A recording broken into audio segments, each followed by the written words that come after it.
Hello, everybody. My name is Tristan Dempsey, and this is my third year at State Fair Community College. I'm 17 years old, and I am scheduled to graduate in May of next year, so that's exciting. I'm studying business management, and for this presentation, I decided to do a book called Food Incorporated by Carl Weber. So basically, this book is about the food industry and everything around it. So the restaurants, the fast food restaurants, regular restaurants, the feedlots, to where they slaughter them, all of that is included in the one book, which makes it kind of nice because usually for different things you have to go find different sources. So that was one thing that I really liked about the book. It also does a good job of explaining exactly what it's talking about, and it answers pretty much all the questions that a guy would have about it.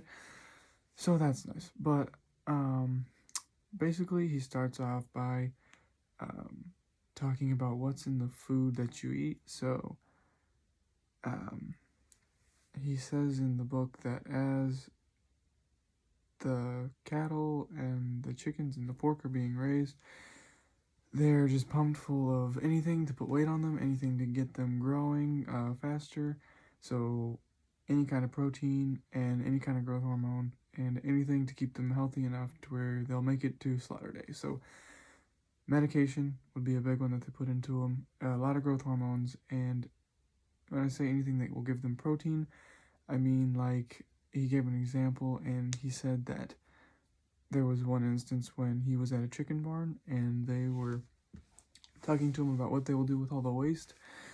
And so in chicken barn, they'll put down sawdust to catch all the chicken waste and whatnot. So they would basically clean out this barn, put it in some kind of a semi truck, take it to like a feedlot where they put cattle at, and they would incorporate the sawdust shavings into the grain of the cow. So whenever you eat cattle or beef, you might be eating chicken waste. So that's one thing that is incorporated in what they feed the cows and what's in the cows. The second one would be medication. He said in the book that 70% of all the antibiotics given in America are given to livestock. So that's 30% to, basically you and me, humans in America, United States citizens, and there might be some other things that antibiotics are given to, but 70% of it is given to livestock.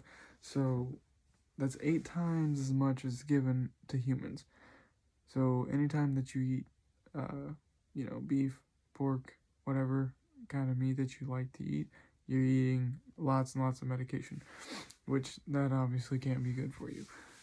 So there's a lot of interesting facts in the book, and I definitely suggest reading this one because it will definitely open your eyes to a lot of things.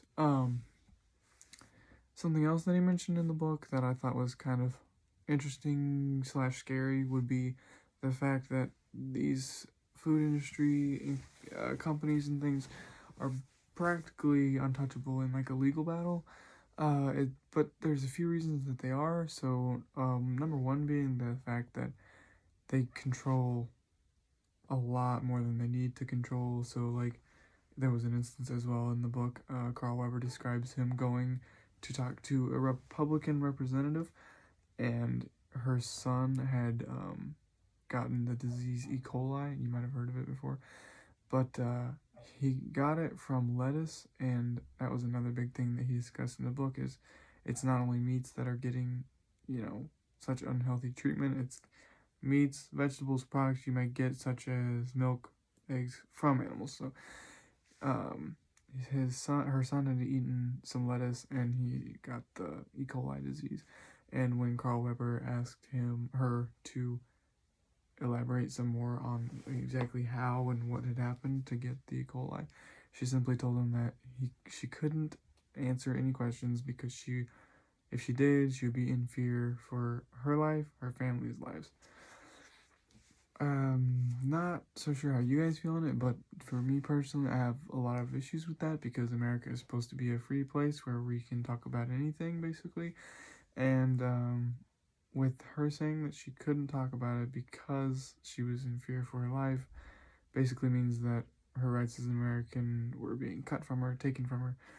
Um, so that's kind of one issue about them controlling more than they need to. The second thing that they control more than they need to be is the processing and growth of the livestock and animals that they are using for their meat. So when a cow is in its maturing stages, when it's growing and developing, the food companies basically have, if they have any say, which most of them do, because they either own the livestock, um, the livestock stock area where they grow them, feed them, raise them. Um, they either own them, they invest a lot of money into them, or they help someone start them up. So a lot of times this will happen, and they'll basically, the food company gets to put in whatever rules it wants in place, anything like that. Excuse me. So they can feed them anything, as I said before: chicken waste, chicken feces, growth hormones, even concrete dust. They will put the concrete powder in them. Several people in my life have told me that. Medication, hormones to make them grow. The food company in general gets to decide what goes into their cow, basically. So they also, at the same time, will scare, if you will, these owners of these feedlots into basically putting whatever the restaurant wants. So it doesn't really matter; they're going to get their way anyways. So the livestock owners don't even get control over what they want to put in their cows. So it's basically the restaurant owns what we eat, what I eat, what you eat. Kind of interesting how that worked out. He explains it a lot more in the book, so I suggest you read it. But the second thing that they control inside of the livestock area would be how they treat them. So there were several instances in the book where he was talking about the ethics of how they treat the animals, which basically there is none, because all they care about is making money. So there's not really a lot of money in letting an animal go graze for 9-10 a year. Basically, it takes about a cow about nine months to a year to completely mature. So there's no money in letting that happen, and there's no money in raising chickens organically. So they just care about making money, basically. So they will feed them whatever, medicate them with whatever, put weight on them. However, when it's time to kill them, they basically, in one account in the book, he was talking about chickens, and this was kind of the only really in detail time about slaughtering animals in the book. But he said that once he was at a chicken barn, and they would tie the chickens from their feet, put them on a conveyor belt, run them through water, run their heads through water that was electrocuted, and then they would chop the heads off. Now, I have had personal experience chopping chickens' heads off, and there's no need to electrocute them. Don't know why they did it. He didn't explain it in the book. It just kind of, maybe they thought it was going to be helpful in some way. And honestly, whether you're getting your head chopped off or not, if you do it correctly, it's going to come down. Two pieces are going to separate. There's not a lot of pain in it other than the initial shock.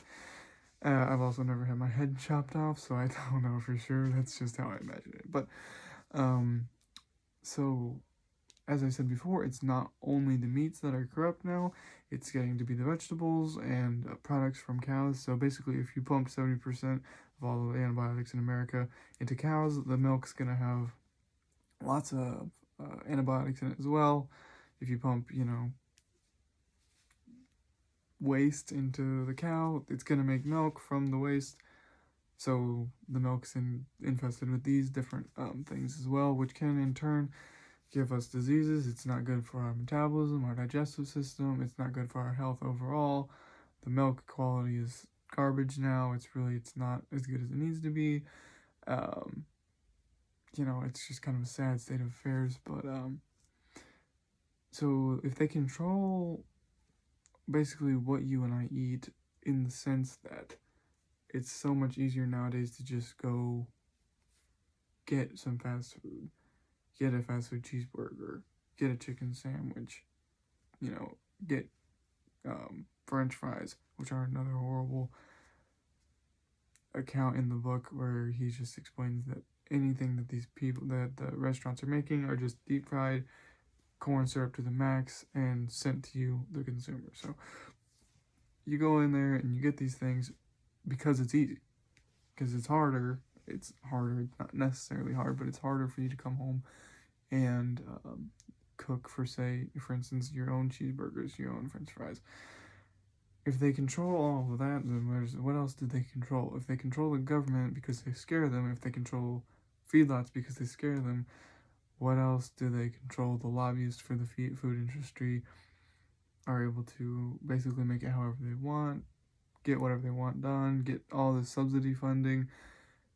It's kind of a balance that is clearly unchecked and needs to kind of be put back together. But the big impact thought would be that we need to probably open our eyes a little bit to what's happening, and not only necessarily in the food industry, but as the book said, it's a food book. We do need to be aware of what we eat, what's happening to the companies that we get our food from, who they're funding to keep quiet, what they're keeping under the table. We need to keep all of this in mind, be aware of it, and don't just trust one thing, because things will be different all the time. You have to look and dig your own research. And, this book had a lot of good thoughts in it, but if I was going to trust it, I would need to elaborate on it a little bit more, do some more research for myself. So thank you guys for watching, and I hope this helped you in some way.